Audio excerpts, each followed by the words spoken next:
Hello, everybody, and welcome to the Living Healthy List Meaningful Conversations, where we get together with each other and have really important and meaningful conversations. And today our conversation is going to be about spiritual wellness and gratitude.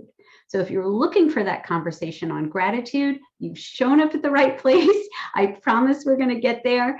So join us and hang in and hear from us how we think that might be or might not be part of this greater picture of spiritual wellness. I am Lauren Yellin-Weinberg. I am your moderator, and I'd like to welcome everybody for joining us in this space, especially our panelists. We have Kealah Parkinson, Susan Axelrod, and Linda Minnick. So welcome all of you. Thank you so much for being here. Thank you to Denise for hosting us, our curator of Living Healthy List. And we are all experts for Living Healthy List, and we love that. We love to bring our different perspectives to how to help you feel healthier and happier in a very holistic way. So let me introduce myself, what I do in my business by way of understanding why I am moderating this panel, and then I'm going to turn it over to our wonderful panelists. So as I said, I am Lauren Weinberg. I am a psychologist turned the becoming coach, because I help you become someone you fall in love with and really want to spend the rest of your life with. Not that you have a choice, but you might as well love who you're spending the rest of your life with. I specialize in women's empowered confidence. And I do that in a very holistic way. I specialize in holistic well-being, body, mind, and spirit. I believe that you support your body to have energy to get through your days. You support your mind to feel engaged in your life, and you support your spirit because that's where joy lives.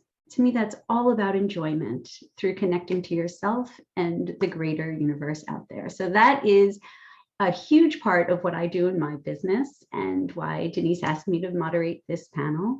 And now I'm going to call on each of you in turn to briefly just tell us what your business is all about and how spirituality is a part of that for you. So Kealah, do you want to kick us off? You want to kiki us off?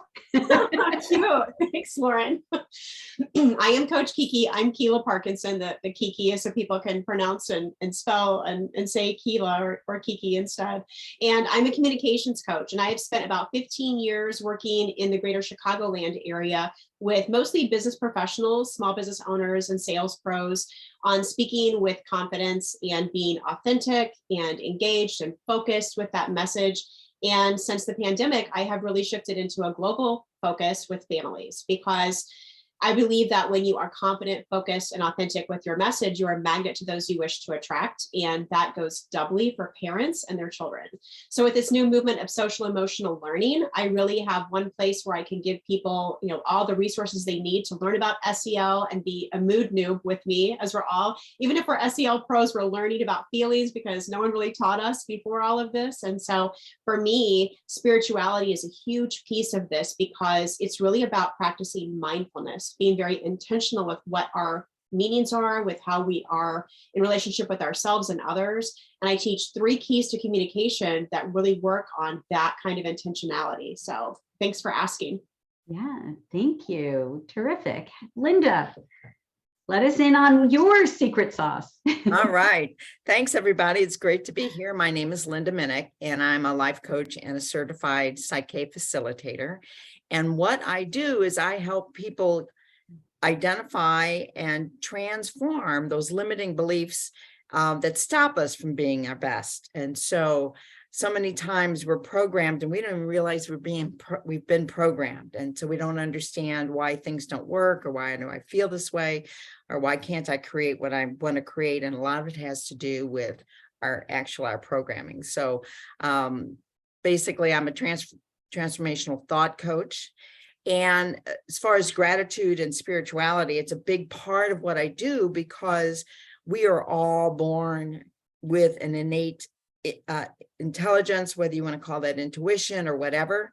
And so by working with clients to get them to tune into that, they can then touch base with who they are truly, with their spiritual and their intuitive, and of course, also concentrate on the wonderful things that are already in their lives, which is where gratitude comes in. So I'm very pleased to be here, and I'm looking forward to a very robust conversation with you ladies. Thank you. We're pleased to have you, as we are you, Susan. Why don't you let us know what you do? Hi, everyone. Thank you so much. I am the confidence coach. I work with women in the second half of life to help them feel and find their confidence, which stems from their purposefulness. And I do this in both life and in business. So because of my own personal journey that when we get there, I'll tell my own gratitude practice story.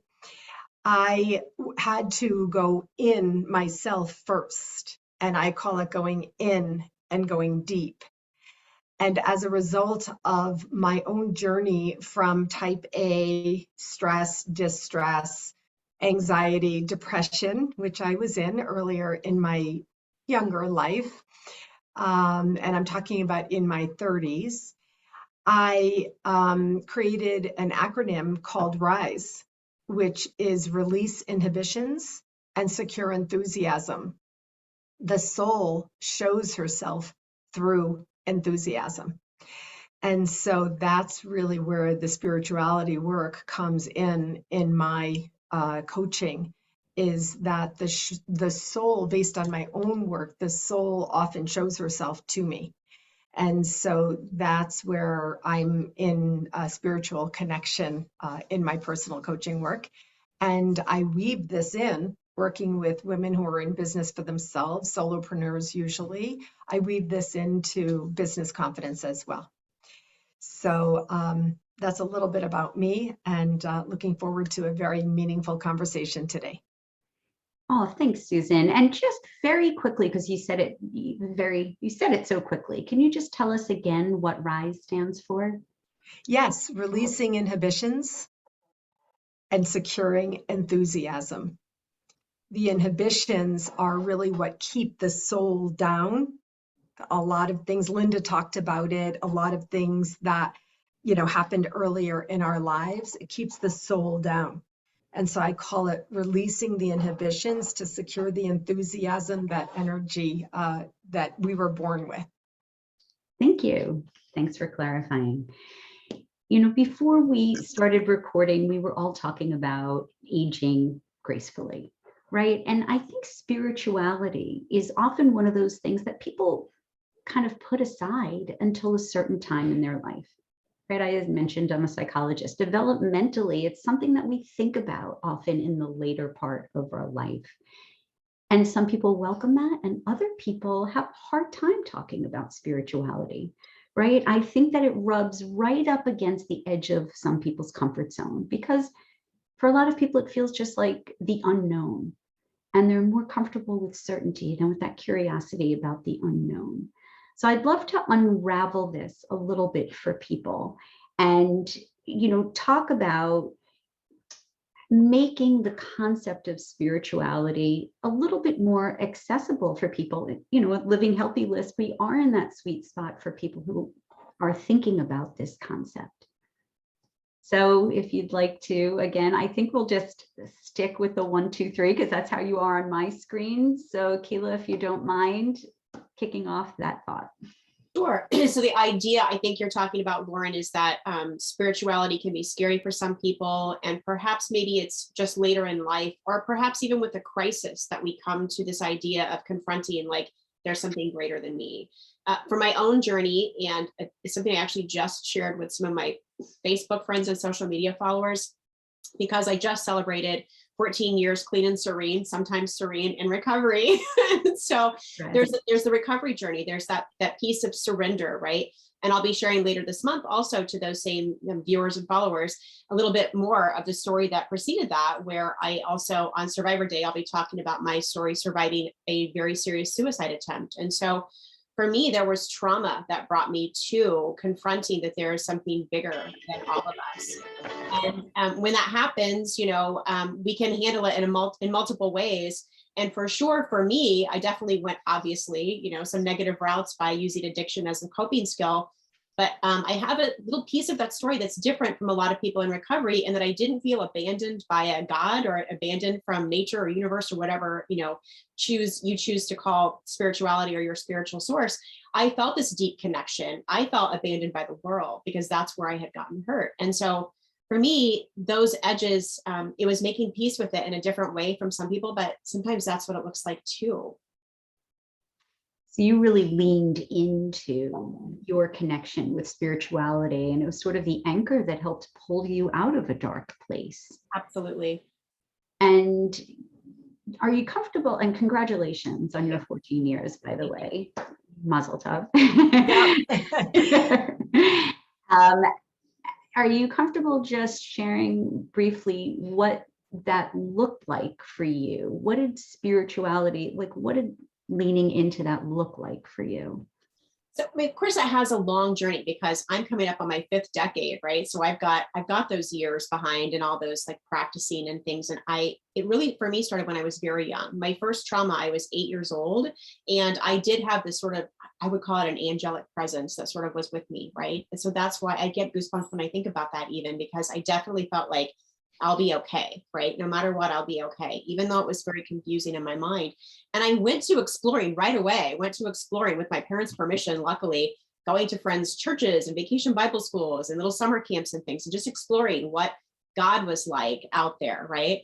I would argue with the minister, and I was 6 years old, right? And my friend's parents would be like, "Oh, should we bring her back? Is this too much?" Right? Like, I have a 6-year-old son who does the same thing, so it must be genetic. But that was very important to me, and so I leaned into exploring. When I was in my 20s and I moved to Chicago from my small town in central Indiana, I discovered I had really explored just a lot of different Christianities and different sects of that. And so I was like, wow, there's so much more. And I got a book on all the religions of the world. And I really started exploring different temples and different churches and just really exploring everything. It was fascinating to me. And so you see me like draped in like mala beads and my cross necklace and like totems, and I have crystals in my pocket. And I just wear my spirituality because I have it with me in my heart all the time, right? And so that's what it looks like for me, is just exploring and noticing and finding that common golden thread that I think I'm sure we'll all talk about more as this conversation continues.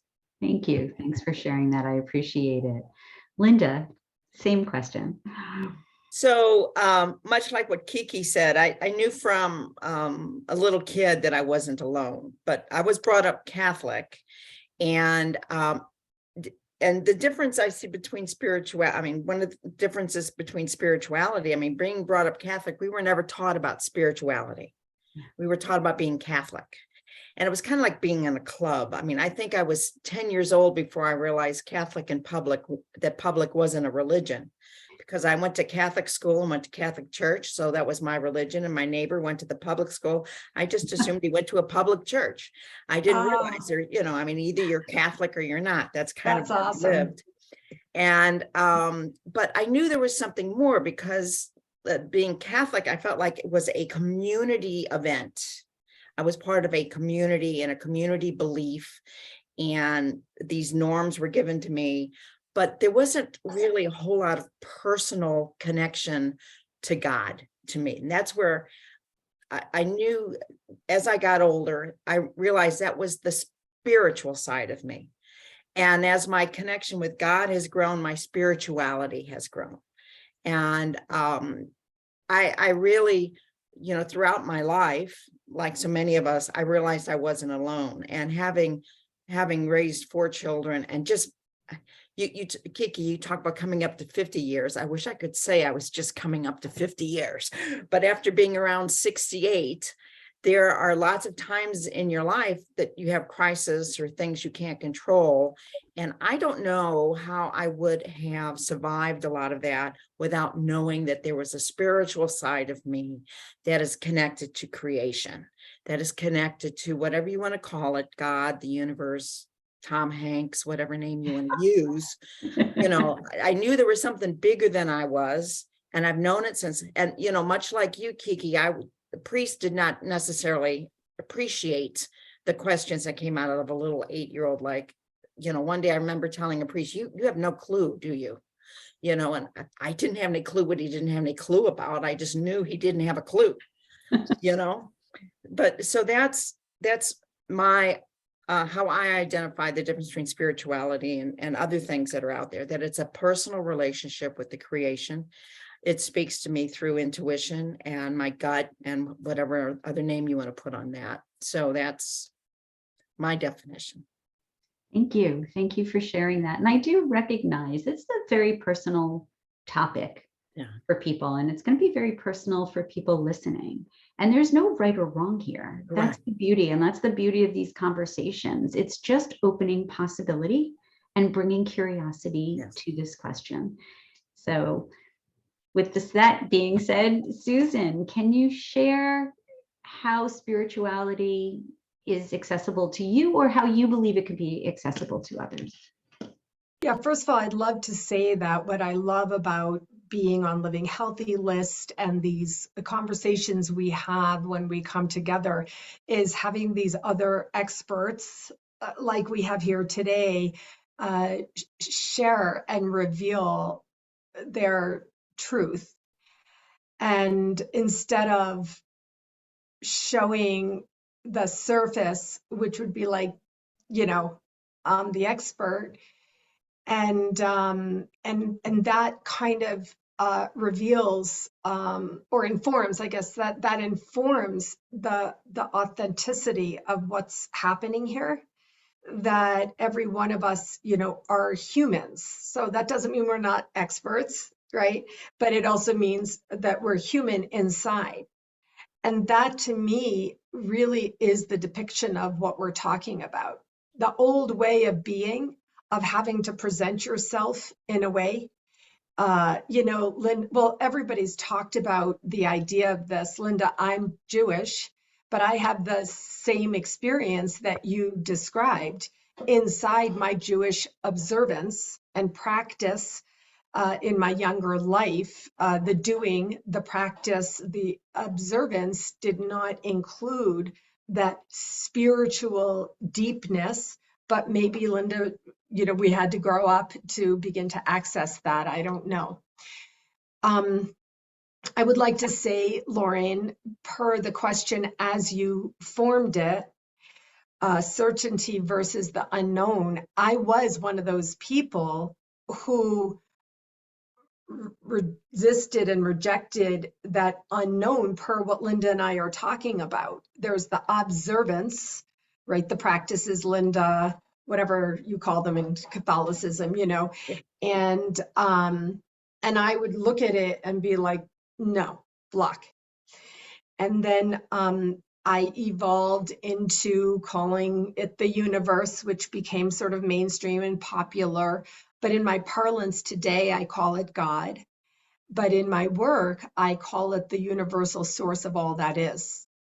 And so per Kiki, what you're talking about, bringing it all in, right? You welcomed it all in. You opened to the possibility of all of the universality, which is beautiful.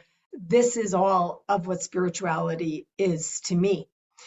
And also, I want to say the practice of gratitude for me was something that began to open me up to accepting this.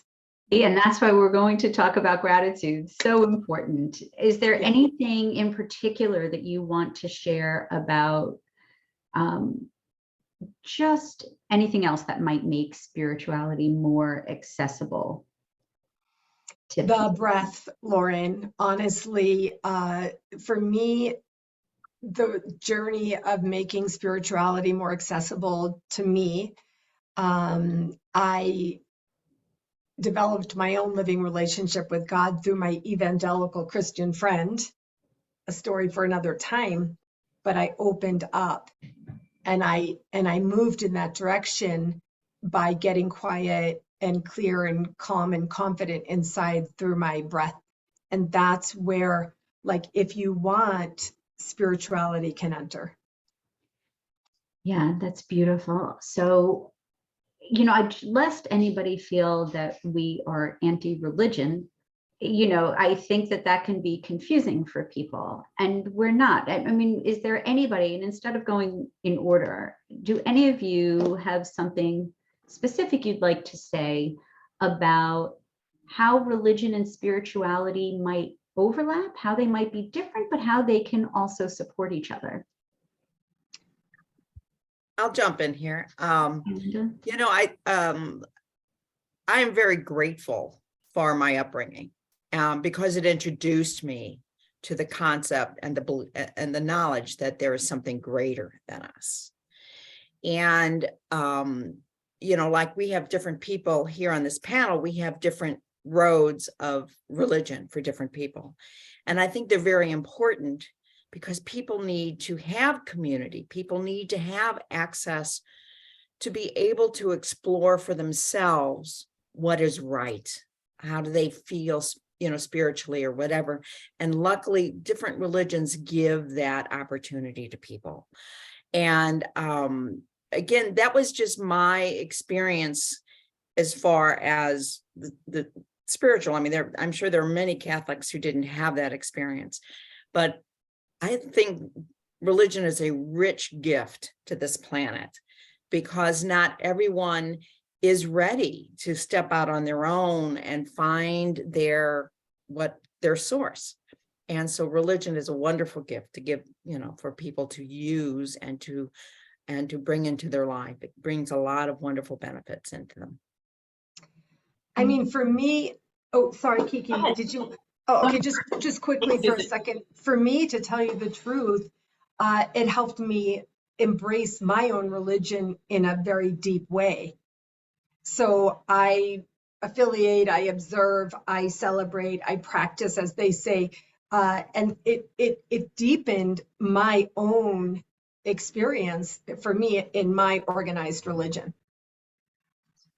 I love that. Well, I'm going to also talk about this from the family perspective because I have 2 young children right now. They're 9 and 6. And it was really important to me to find some sort of spiritual community that could kind of espouse some of the things I believe in, right? That could teach my children that they have access to this like outside and inner source, right? And really teach them that in a way that empowers them instead of disempowering them, which sometimes in some religious communities can be the case. And so I happen to have found this little spiritual group that we get to do that with each other. And so, when we are anchored into the changing of the seasons and things like that, we'll talk about the history and the traditions, and then we talk about where it came from, like, how it's about like just this honor of life and how life is like a life cycle. And just a quick side note, my little 6-year-old I was mentioning before, he was teaching us recently that he thinks, and this is his perspective, right? But it was very mind-blowing to us. He thinks that souls are like the water cycle, that we just kind of come and go, and we're sometimes like dispersed in this way, and then we come down and embody again. And I was like, oh, that's powerful. So, when you give them access to this, they can teach us things too, which is super cool. Yeah, out of the mouths of babes. I mean, if you happen to believe in such things, he's a little closer to the source, right? Than we are. So who knows? I'm open to the possibility personally. Well, that's terrific. So thank you all again for, sharing your thoughts on this, from this very personal perspective. There's just kind of no way to really have this conversation without that aspect. And, Susan touched on gratitude, and we were, billed as like a gratitude conversation. So let's talk about that. Like, in what way do you feel that gratitude can be a tool to use to help access spirituality? Or not, however that strikes you. And because Susan did bring that up first, I'll go to Susan. Yeah, this is so fun for me. Honestly, I was a person, I already said it before, spirituality was not taught to me. It was not infused in me the way I know spirituality today, the way we're discussing it here today. So likewise, a lot of the concepts of mindfulness practices, I blocked them. So, and then of course I had to make fun of them, of course that goes next because I didn't understand it. So my gratitude practice started for me so many years ago, I don't even know, I'd have to really think about it, but I looked at it with curiosity. Like I looked at God as a living God with curiosity through my friend when she would talk about it. I'd be like, what's she talking about? Then I looked at this through curiosity. Then I said, well, I wonder if it really is a thing. I wonder if it's true what they say about gratitude practice. I wonder if that is a thing. And then I, in my consciousness of life with journaling and really opening channels for me to be healthier, personally healthier, I realized I actually had a gratitude practice. And my gratitude practice, wait for it, was thanking God for my warm feet in the morning. So I swear this is really true. Like I came to awareness that like I woke up every day, I went to bed with cold feet, in the cold upstate New York. And then I woke up and I had this feeling like of actual realization, oh, thank God for my warm feet, or thank God my feet are warm. And then the more you come into consciousness of it, it'd be like, oh, that's a thing. That's gratitude. Thank God for my warm feet. And then I moved on to other things from warm feet. But I'm trying to say, like, all of this opened me up. And that's why I feel like it's a portal. Do you know what I mean? I do. Exactly. I think we all do. Yeah. Linda? Well, it's we all know we can only feel one emotion at a time, right? And what I love about gratitude, it helps us center ourselves on what's right. But when you have one of those, I'm grateful for a lot of things, but every so often there are certain things you're really grateful for. When something major has happened in your life, and you sit with that feeling, and it feels like it's the cleanest emotion just under pure love. That when you recognize that you have been blessed in one way or another, and that sometimes that outcome of whatever the event was needed some kind of otherworldly intervention, you realize how close and how connected you are to something other than yourself. And so that gratitude can be truly overwhelming when you take it into your cells and you realize how really special and loving that is. So, and I have, much like all of us, I have my clients, start working on what are you grateful for? And sometimes I'm grateful that I have a pillow to sleep on, or I'm grateful I didn't kill my husband. Whatever you're grateful for. But typically what happens is they start out small, and then they, and like me, they start recognizing the really big things in their life. So like I said, gratitude for me really is when I'm in real gratitude, I recognize that I am a step closer to being in true love. I know as a moderator, you're not supposed to really like comment on but I have to say, I'm kind of loving that. That's a beautiful way to put it. And I love, that Susan talked about, being grateful for warm feet, because like you said, Linda, you can start anywhere. And gratitude it creates opening. And I think that that's what you're both talking to. And I'm going to let, Kealah jump in here as well. But that to connect spiritually, you need an opening. And gratitude does help to provide that opening. So Yes. beautifully said, Linda. Kealah? I love that too. I love the gratitude list. It's a really important part of 12-step recovery, right? It's a really active thing that is a tool we can use regularly over and over again. And I was first taught it in the mental health world too, the same concept. And I definitely have to say that for years of not recognizing what I had to be grateful for, it led to mental health crises for me. Definitely feeling this sense of despair, like it's only good when I'm with the source, right? And so then this sense of I don't want to be here led to that suicidality for me that then eventually I did act on. And so that idea that I can be grateful. And I'm going to add to something Linda said, which is really helpful and informative, because I 100% believe that gratitude can like replace those negative feelings for me. And there's also this really fun kids book you guys may be interested in knowing about called SMAD, which is like sad mad, right? That talks about how feelings can get conglomerated, right? Depression is really a sense of overwhelm in that sense. And I can be very grateful for the time I've had with a loved one while I'm grieving the loss of that loved one, right? But the gratitude then gives me this sense of like, I'm going to be okay. And that's so beneficial. And that's where, to me, it's a really spiritual practice. Absolutely. Well, you know what always struck me is, all right, we offer this sense of gratitude, but to whom? Right? We don't often think, to whom are we offering this gratitude? Everybody talks about gratitude practice. And, you know, you can have formal practice where you are spending a certain amount of time or the number of items that you're grateful for, or you can have what I call an attitude of gratitude. And it's just in all of life's moments, just recognizing, hi, Stephanie, so glad you joined us.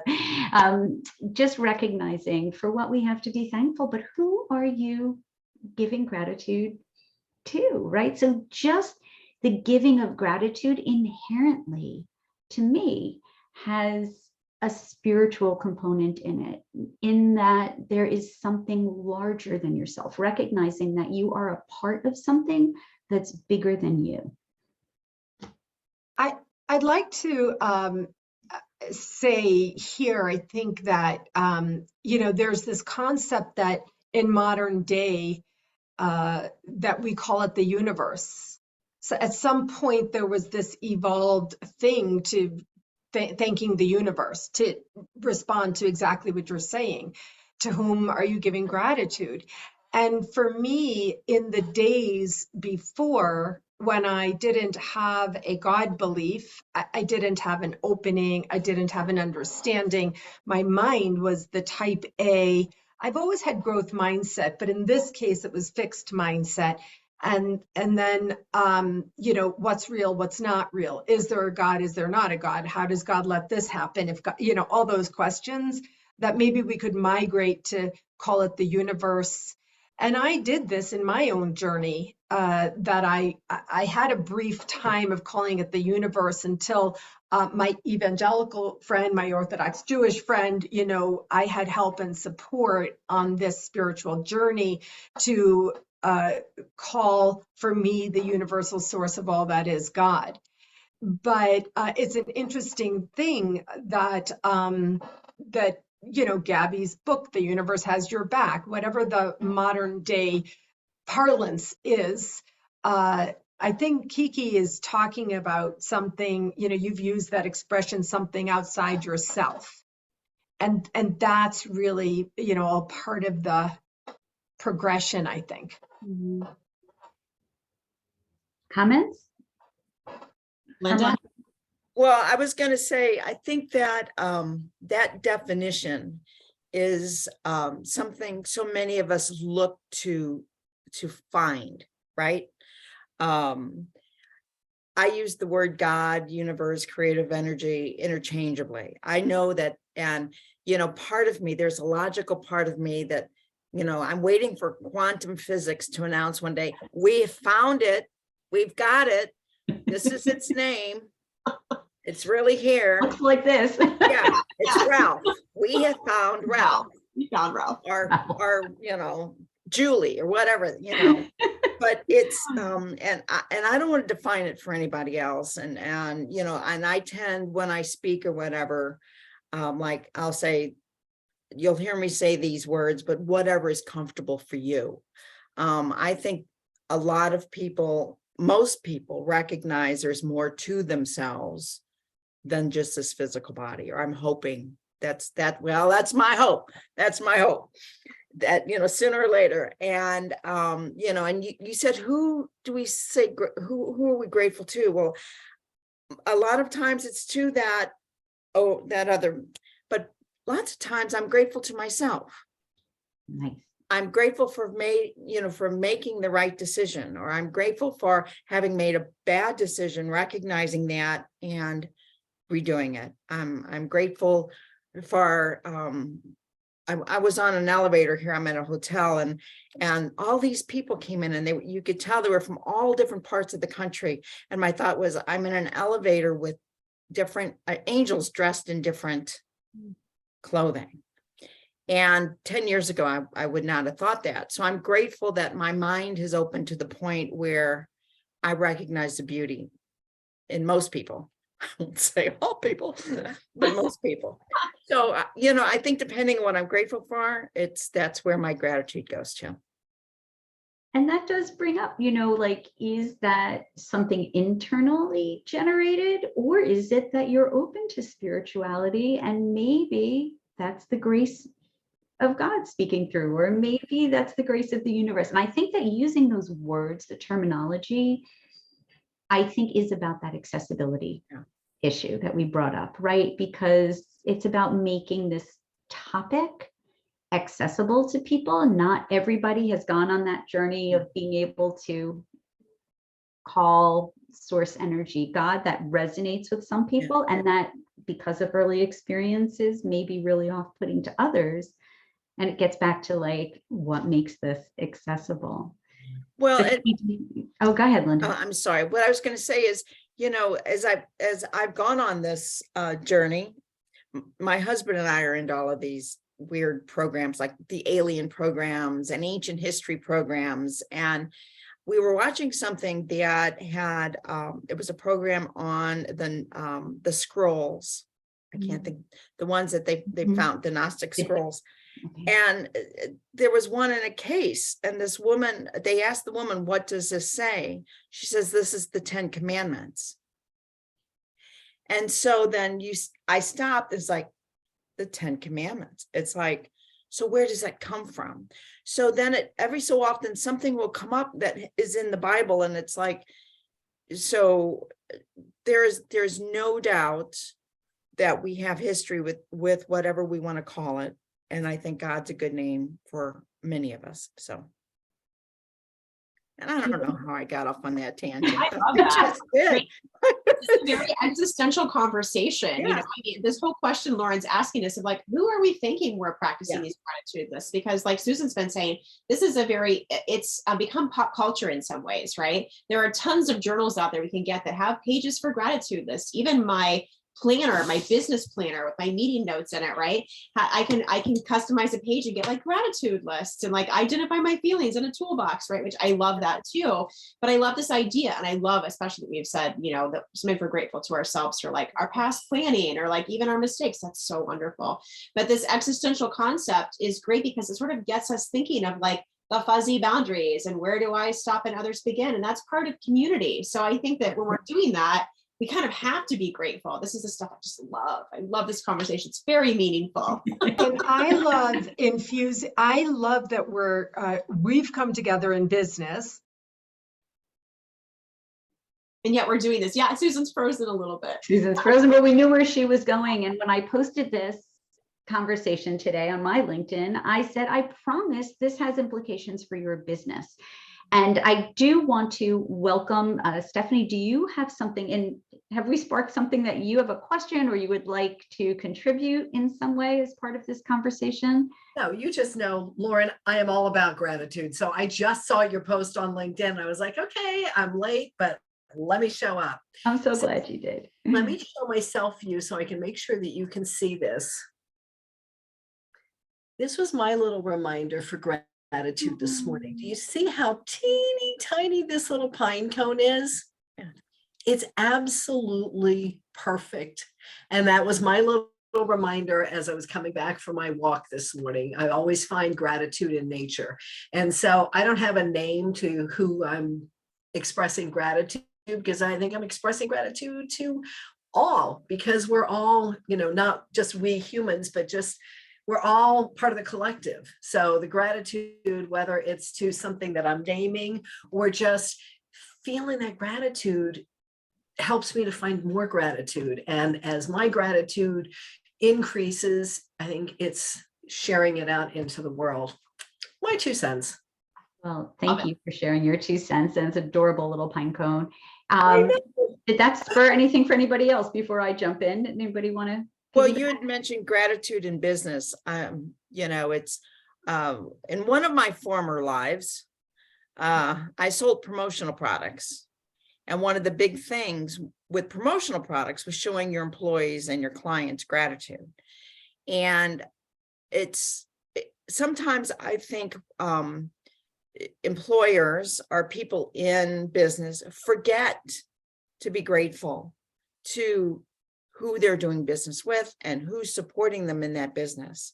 And, Harvard has proven money's not the motivator for most people in business. It's contributing and being part of a bigger thing. So gratitude is extremely important for taking your business to the next level, for keeping your employees happy, for producing better products and services. Because as you know, gratitude is one of those emotions where we are vibrating at a higher level. And if we're in an environment where we feel that people are grateful for us being there, we're going to operate at a higher level. We're going to produce at a higher level. Life is going to be and whoever is influenced by whatever we're doing will then receive it in a higher level. And this is why I know in my business, I say that I help women to shine, because when you shine, you light up the world around you. And this whole concept, it's not even just gratitude in business, but spirituality in business. And I think a lot of people would look at that and be like, what? You want to talk about spirituality in bit like that's my separate, I do that on Sunday. I do that if you're Jewish on, Saturday morning or something. But like, what do you mean spirituality? And you just mentioned something that I think is a very important piece of this spirituality conversation, which is purpose. Mm-hmm. Yes. Anybody like to speak to that? Oh man, purpose is so important, right? I think this is so wonderful. I'm in a mastermind group locally with some other business owners, and that's been something we've been focusing on really intentionally. Like, what is our purpose? And then what is our legacy then? How are we changing? How are we either leaving, a business for others, or how are we, if we don't have some sort of succession plan, then how are we changing our corner of the world, and who are we helping and in what way, right? And so even, one of the members there, dog training, right? But he's giving these people this peace of mind with their pets and there's harmony in their home. And that's huge. So, purpose can be in so many ways. We can do it in everything we do if we bring that intention to it. Yeah. This is, sorry, I'm having tech trouble today. For me, my website is called whatwillyourlegacybe.com. And this is the basis of the work underneath everything I do. The deepest personal human need is to know in some way I'll be remembered after I'm gone. Because whether we believe there's other lives or whatever, somebody said it earlier, we're in this physical body at this time. And so when you ask about the word purpose, Lauren, I translate it into purposefulness, because in the masculine energy of the past, the word purpose got to be fraught with creating stress for people. What's my true purpose? I don't know if I know what my purpose is. What's my purpose? And so, like Kiki just talked about, was the waking up every day and feeling in purposefulness, that there's meaning with what I want to do today or have to do today. And then all of us have talked about, maybe I might want to say, like, underlying that is, for whom, for what? Well, it's for God and the world and humanity. And so, like, that's really, that's what it is. It's like just a big circle for me. Yeah, if you look up spiritual wellness, just look it up on the web, the first thing that really comes up is purpose and meaning. And when you think about people participating in an organized religion, that in a way speaks to offering people that purpose and meaning in their life, right? Without having to do the hard work to figure it out. It's like, here it is on a platter tied up in a bow. It works for some, it doesn't work for others. But this sense of spirituality, is there anything anybody else would like to say just about how, looking at your own spiritual wellness comports to that sense of purpose and meaning? I'll jump in again. Well, I'm going to ask you to hang on one sec, Linda. Denise had her hand up. We'll give her a chance to have a voice. Interesting, especially when it comes to, career. When I was growing up, and I think you guys can all attest to this, you had to, you did things in sequence. You graduated high school, you went to college, you got a degree, you got a good job, you did all of those things. It was career, career, career, career, career. And you were supposed to find something that you liked or you were good at or that made money. But at some point along that career path, I realized, why am I doing this? What is it about? Who is it helping? And did I really want to continue down that path? And that, I think, is when spirituality started to kind of come into my world. I grew up in a small Episcopalian church in New York, where I actually thought our minister was God, because he stood up on a pulpit and he had this big booming voice. And what does a little kid know? As I got older, I understood a little bit more, but it really wasn't until I was in a career that, in a phase in my career where I could have gone forward or I could have done something different. And that's really when I kind of stepped back and started to think about things in a different way. It wasn't a career mindset. It really was more, what's the purpose of this? Why? What does it mean to me to continue along this career path? And I realized that, the things that were coming to my mind, my intuition, just kind of like those voices in your head, that this wasn't the path that I really wanted to be on. It was the path that I was told I should be on. And so I think that was a very big eye-awakening moment for me in my career, but also in my search for spirituality.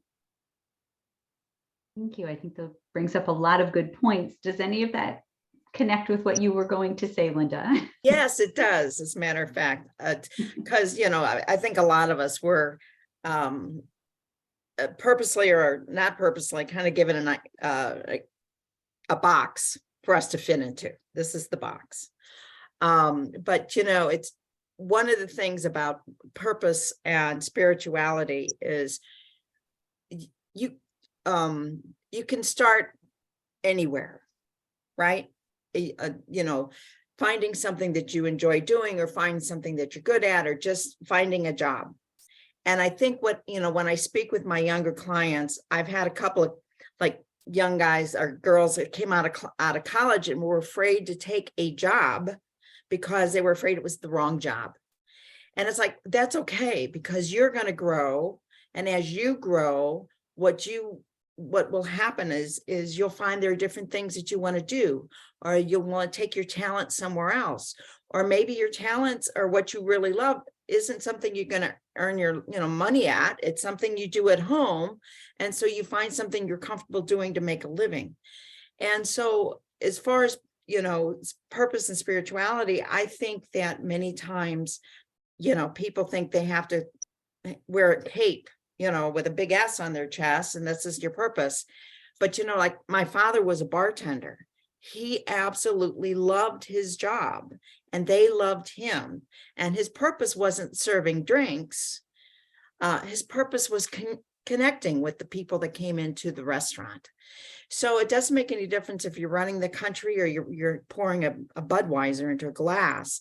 If it makes you happy, then that helps your purpose, and that feeds that spiritual side of you, because you're not in so much turmoil, or you're not feeling so stuck. So yeah, that's a really useful analogy in a way, or to draw, because it brings a lot of pressure for people, right? Finding your purpose, as you said, somebody said that earlier, right? Finding your purpose feels so pressure filled, and it has to be work, but it doesn't. Like, how else can you show up? What Linda brings up is, how else can you show up in a workspace that connects you outside of yourself, whether that's spirit, what kind of the universal connection with others. How can you do that without it being the content of the work? That's such a good question. I love how we're talking about this idea of purpose, and that it is innate, right? Because Susan mentioned before that our spirituality often shows up as enthusiasm, and when we show up with enthusiasm to whatever we're doing, we can tell if it's genuine or not, right? And so when it's genuine, then it's palpable, and then people connect to that, and then we're in the right place. And then there are ripples of effect, right, that happen. And so even if you're somebody who's tuning in who doesn't listen to spirituality or doesn't, believe in it, or you have any idea, if you're like how Susan has said she was before, where she was like, I don't even know what that is, and I don't want to hear about it, right? Then it makes sense still to say, I do know that feeling of like really connecting with someone, and a feeling like we're on the same path and we're getting very deep, or whatever that looks like. And Denise, I just wanted to point out, was also mentioning in the chat that her dad was a plumber, right? And that he loved it. And I mean, I just want to say, like, have you ever needed a plumber? Oh my goodness, right? What an important job to have, right? And so the world needs plumbers, and we really need plumbers who want to be plumbers, because thank you. So those are the thoughts I have right away. It's a great point. I mean, so I said I was going to stay out of it, but I can't help myself. And I will just say that my view on spirituality is all about connection. And to me, that's why joy lives there, right? That's where you find the joy, because it's all through connection. So whether it's connecting with yourself, and this is going to lead into my last question, because I see we only have a few minutes left, but whether it's connecting to yourself or connecting to other people, friends, family, work colleagues, connecting to nature, connecting by volunteering and giving of your time, or spending time, whether it's through formal prayer or an informal spiritual practice, just connecting with God or the universe, whatever you are comfortable calling it. It's all about that connection. So my last question is, what are the other practices besides gratitude? What are the other practices that help you connect to spirituality? Oh, that's a good one. I think for me, a lot of it is learning, putting myself in situations where I'm learning something new, or allowing myself to be open to something new, recognizing that I'm not an authority on everything, and that there is spirit and God in everything. So staying open, that brings back that curiosity that we were talking about. I love that answer, Linda. And for me, there are some tools that get me to that resourceful, open-minded place, because I can very much become that overthinker, right? And just completely block out any spiritual connection and think that, I've got this and I've got to solve it all myself, and then live in the stress, and then realize, oh, you know what, that back pain this morning was reminding me that I need to relax and let go and open up, right? And so for me, definitely breath work is one of those things, because it works right, just genetically and biologically, it works right with the central nervous system, right? And so then it's like more oxygen, more resourcefulness, my higher level thinking can come back online. I get the whole triune brain all aligned, and I can go, oh, here's an idea that I'll just credit to source, because it came from that magic of just breathing, relaxing, opening up, and letting all that in. Yeah. Beautiful. And Susan did mention that before, how important she feels that connection with her breath is in her spirituality. And I'm sorry that she's having technical difficulties, so she dropped out. I'm not sure she's going to pop back in, but we're so happy to have her. Yeah, those are wonderful answers. And I just, like I said, because I see spirituality as connecting internally and externally, I just want to highlight for people that taking that time to sit, whether it's time to sit and think, time to sit and breathe, really deeply breathe into your, as Kiki so beautifully put it, because it works on so many levels, so if you're meditating, journaling, just creating space to listen and connect, right? Kiki, if you didn't have that ability to connect internally, you might not have noticed that your back was bothering you, that you could breathe to help relieve some of that. So I just want, there are so many, you could walk a labyrinth, you could color a mandala, like anything that sort of gives you the space to open up and ponder and just see what arises, I think is a spiritual practice. I think also that, connecting outside of yourself, we all touched upon the importance of connecting with nature and just taking that time to be out in nature. And they've done scientific studies, right? That being in nature actually does something to our brain that opens us in a way. And I think that really, if I had to sum up, other than connection, I really feel that it's an opening. It's creating an opening is like sort of what everybody was touching upon, for the possibility of what is, the possibility for that connection, the possibility for new learning, the possibility for finding that purpose and meaning. That's how I sum up really kind of what we've been talking about. Is there anything anybody else wants to add? Stephanie, do you have anything that you'd like to add, or a question of any sort? Denise? No, just thank you. This was what I needed today. Sorry I was late, but it was perfect. Because when you showed up was exactly the right time for you to show up. I just wanted to point out, I just put something in here about the book called Earthing that somebody gave me recently. And we were just talking about nature and how nature does something to you. And this book is so appropriate because it does talk about like the scientific basis of that, why we feel different. It has to do with the energy in the earth and the energy in us.